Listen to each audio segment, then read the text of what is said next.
Hello everyone, সকলে কেমন আছেন? আশা করি ভালো আছেন। আজ আমার বোন খুব সকালে উঠে ফুল গাছে গিয়ে ফুল গাছের সাথে এবং ফুল দিয়ে কি করলো সেটাই আজকে শেয়ার করব আপনাদের কাছে।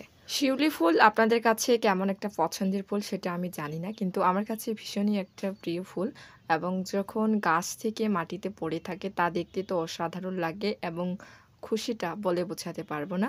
ফুল এমনিতেও কিন্তু ভীষণ ভালো লাগে আমার। প্রথমত বুঝতে পারিনি যে এত সকালবেলা সে ফোন নিয়ে কি করবে। বোনকে অথচ আমি প্রশ্ন করিনি কারণ আমি সকালে ঘুম থেকে উঠিনি অত। তারপর আমাকে যখন ফোনটা এনে দেয় তখন গ্যালারিতে ঢুকে দেখলাম যে কি সুন্দর, সুন্দর ভিডিও করছে। যাই হোক সে বিনা কারণে ফোন নেয়নি এবং বিনা কারণে ফোন নেওয়া আমি টোটালি পছন্দ করি না। যেহেতু কাজের কাজ করছে তাকে আর কিছু বলিনি। আমি মনে করি সব জিনিসেরই প্রয়োজন ছাড়া না নেওয়াই বেটার। তো সবাইকে শুভ বিকেলের শুভেচ্ছা জানিয়ে আজকে আমি এ পর্যন্তই আমার ব্লগটি শেষ করতেছি। সকলে সুস্থ থাকবেন, ভালো থাকবেন। হরে কৃষ্ণ।